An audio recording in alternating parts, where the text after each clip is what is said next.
Hey, what's up, guys? It's your girl Kia, and I am back for another video. And we are talking Real Housewives today. And not just one, we are talking about the entire franchise and how they really need to stop adding people of color to all white cast.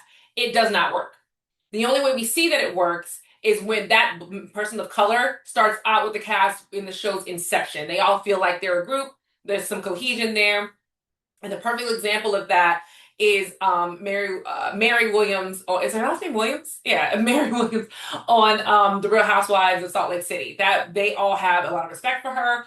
She's in their same realm, money wise, lifestyle wise, religion, everything. You know, she's not Mormon, she's Christian, but they have a ton of respect for her, and she can hold their own with those women. When you add a random woman, not random, but when you add a woman of color to an all white cast through after the season's been going for a certain amount of years, for some reason, what we've seen is that these women feel threatened or like they might be obligated to talk about race or that they're going to lose their spot, or is this the direction we're going in? It's this weird reaction that they all have. It also brings out a lot of racism that Bravo then has to deal with, and people have to go, well, Bravo is racist, when in reality, Bravo is not racist.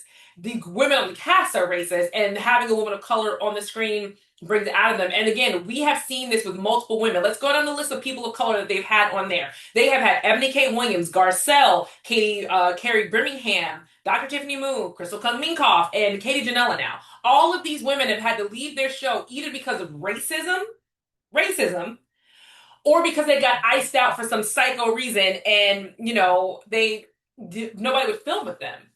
Let's look at Ebony K. Williams. Ebony K. Williams was added to the Real Housewives of New York, and she was added at the worst time ever, and during the pandemic. And the interesting thing with hers is not so much that the cast had an issue with her. There were some issues with the cast.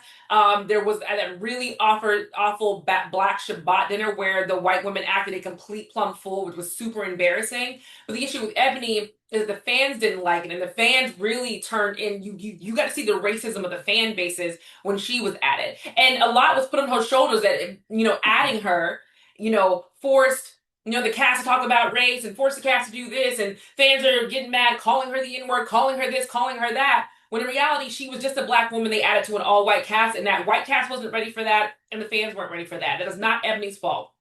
Ebony was a really, really smart woman. She shouldn't have come in during the pandemic, and they should have brought her in with another woman of color. Maybe not another black woman, but maybe another Hispanic woman, or another. You know who Ebony K. Williams would have done well with as like a goofy banter back and forth? I think Jessel from Real Housewives of New York and Ebony would have had a fun, goofy banter back and forth. Ebony's so smart. Jessel tends to be kind of aloof, but she is smart. That would have been a good pairing. But bringing Ebony on herself really showed that those women were just not ready, and that the fans were not ready, and that some of the fans were really nasty people. And now the Real Housewives of New York, excuse me, not now, but now the Real Housewives of New York is on pause. It got put on pause after Ebony K. Williams' season, and now it's on pause again. So then we look at Garcelle. Garcelle was the perfect cast member to add to the Real Housewives of Beverly Hills.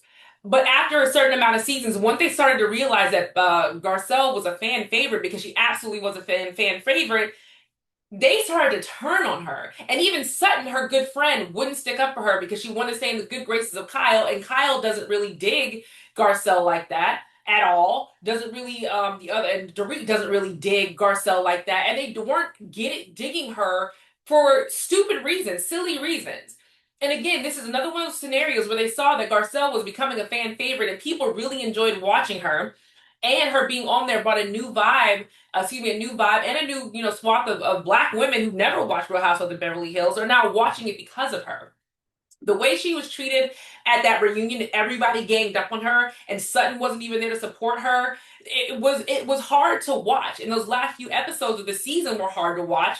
And Garcelle ended up leaving the show. Who wants to be in a scenario like that where I am sitting here, I'm being a good friend to this one woman, and she is now acting like I don't even exist because she wants to stay in the good graces of the two white women who are on the show, and Kyle, who's a mainstay on the show and shouldn't be. And listen, I'm telling you right now, the black woman they brought on there now, whose name I is slipping my mind right now, they were nice to her this season. when the new seasons start rolling out, they are going to turn against her. It's no longer going to be the novelty. And I think that's what it is with black women who come on these shows or women of color. It's the novelty of, oh, I have a black friend.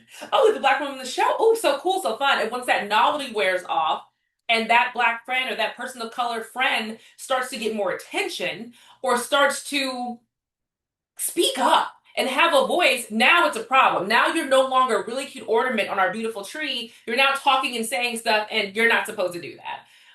After Garcelle, there's Carrie Brittingham. Now, people may not know who Carrie Brittingham is, but she was on the Real Housewives of Dallas. She had blonde hair, but she was 100% Mexican. And the other woman on the show, who was that woman? Oh, I can't think of her name. One second.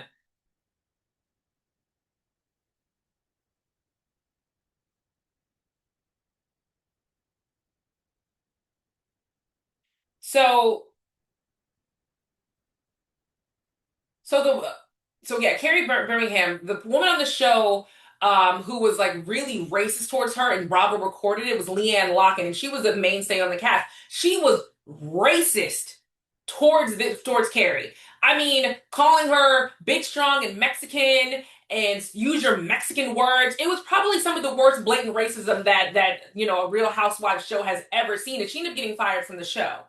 And that was hard to watch. Now, in this scenario with Carrie, the other white woman did stick up for her and say, "No, you're Leanne, you're being racist. You're racist. You shouldn't say those types of things." Some kind of came to her defense, Cameron Westcott came to her defense a little bit and was like, "Well, no, she just used bad words. No, she was being racist." But that next season, again, another season during the pandemic, they added Dr. Tiffany Moon, an anesthesiologist, brilliant woman, beautiful family, the whole nine yards, everything you would want on a housewife. And she also has to deal with racism. She's also having to stick up for herself about her culture and who she is up against white women. And again, another season hard to watch now. And after that, Dallas was canceled. Every time they add a woman of color, it goes bad. It's almost like it's weird because you think when you get in front of a person of color, your inner racism should be quiet. It's almost like their inner racism decides to be louder. Like, oh, here's a person that whose race I can just be outright racist to. Like, it doesn't make any sense why they do it, but it happened on Dallas. Dallas is now on pause. The next person, was when Crystal Cunningham was added to the Real Housewives of Beverly Hills. Again, Beverly Hills. They did not like her. They didn't. She had a really weird experience with Sutton. She didn't explain that experience well enough to me. I agree with everybody that she didn't experience the experience with Sutton with what she said. But Crystal had an experience as a woman of color, and everybody brushed it off like she was making it up, or not tell, or not that she was, yeah, that she was making it up, that she was exaggerating this and that. But that is her experience. These white women on these shows don't know how we experience racism as black women, as a women of color. Something that you think is so innocuous and so easygoing might be something that's hurtful because it's something we've heard our entire lives. I mean, I'm a woman of color. The first time I got called the N word, I was in kindergarten by another kindergarten kid.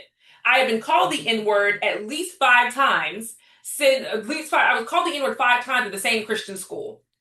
You know, and nothing was really done about it. My dad just had to come to the school and yell at the kid, yell at the parents, and it was a pretty regular occurrence. So people don't understand that we have had issues in the past as women of color, and then we have to deal with it. And sometimes it leaves lasting scars that I'm sorry, that we pick up on. And I think that's Crystal's situation.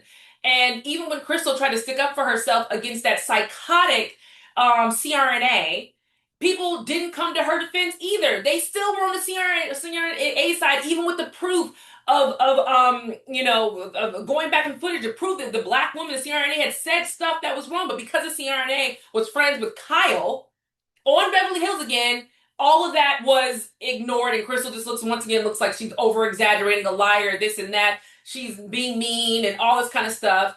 And again, Crystal ended up leaving the show. And now we're dealing with Katie Janela on the Real Housewives of Orange County. We're getting the same thing, if not worse. All of these women on the Real Housewives of Orange County all talk to bloggers, and they all admitted to talking to bloggers when talking about finding out information about Katie. It is the height of hypocrisy. All of them do it.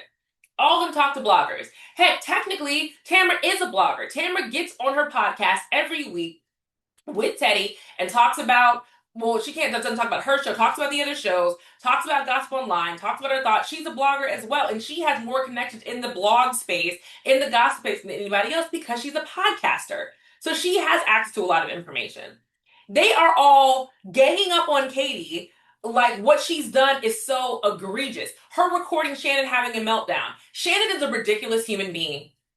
Shannon has had meltdowns on the show. She's had bad reports from the other show that she just did, the dating show, Love Hotel. She is having meltdowns on people. And if I was Katie, I would have recorded her too and been like, "Oh my God, Omar, look what she's doing. She's doing it again. Look what's happening." You know, should she have shared it with Alexis? No, probably not. But her recording it and sending it to her husband because once again Shannon's having a meltdown, I would have too. You know, and nobody would even have known about that if Tamara hadn't come out and brought it out to anybody. Again, it is not that was something that was dropped to the blogs. It wasn't shared amongst a group of people. Tamara brought that out. Tamara made that a bigger thing than what it needed to be. But oh, Tamara's fine. Tamara has Teddy's cancer to use as an excuse for everything. So whatever she does is fine. And we are all going to gang up on Katie, saying that Katie is a liar. When one, Katie just got proven in the most recent episode that Heather Dubrow did call the paparazzi on herself. And that was proven.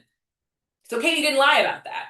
Like, Katie may have not, Katie may not supposed to be doing things that may not be the best way she's doing things, but it doesn't seem like she's lying. And also, the biggest thing is that ganging up on her does what? We have seen these shows where they try to ice somebody out and it never goes well. So why try to ice her out? I'm sorry. She probably shouldn't have said what she said to Kiki Monique. Cool, fine. But she didn't lie. We all, Gretchen, that whole naked wasted situation, the fact that Tamara's getting grace from anybody, the fact that Bravo let her back after that, again, double standards. Katie's talking to bloggers, let's ice her out. Tamra sets up another cast member to be so intoxicated and then sends in her son to take advantage of this girl, and everybody forgets about this.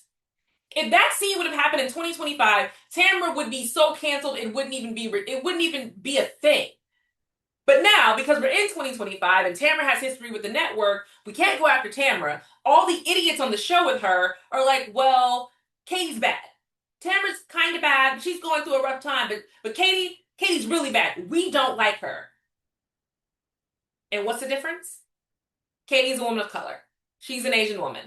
There is no other woman of color on that show that could have her back, talk to her, have her kind of say, like, hey, you shouldn't have done this, but they really shouldn't be ganging up on you. I still got your back.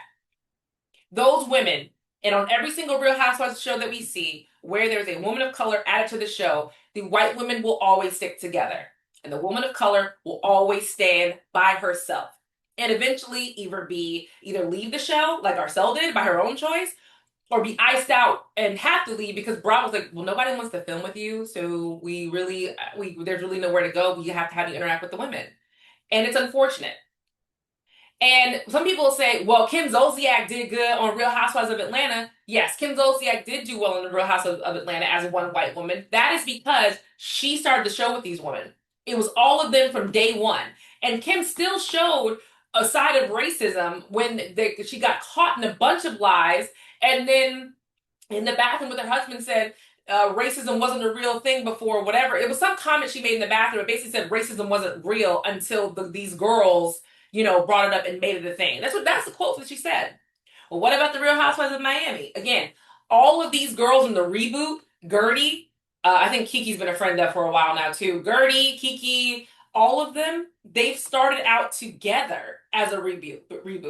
But even now, we're seeing the way Gertie's been treated. Gertie got water thrown in her face.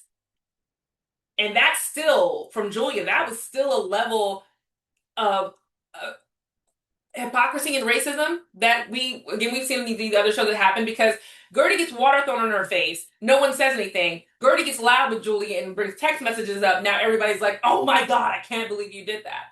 It's just really hard to watch. And listen, like I said, Bravo just needs to stop adding women of color on the show. I'm sorry that the Housewives shows will have to be segregated, but that's the only way the shows will survive. If we had a woman of color to every single white show, they'll all be canceled, all put on pause because the white women are going to either, like I said, ice them out, say something racist and get kicked off the show or get the show put on pause. So those are my thoughts. Drop in the comment if you agree, if you don't agree, if you're seeing something different. But I'm sorry, this has been a consistent pattern for a really long time, and it's really, really unfortunate to see. So drop in my comments, let me know your thoughts, and I'll see you on the next video. Bye.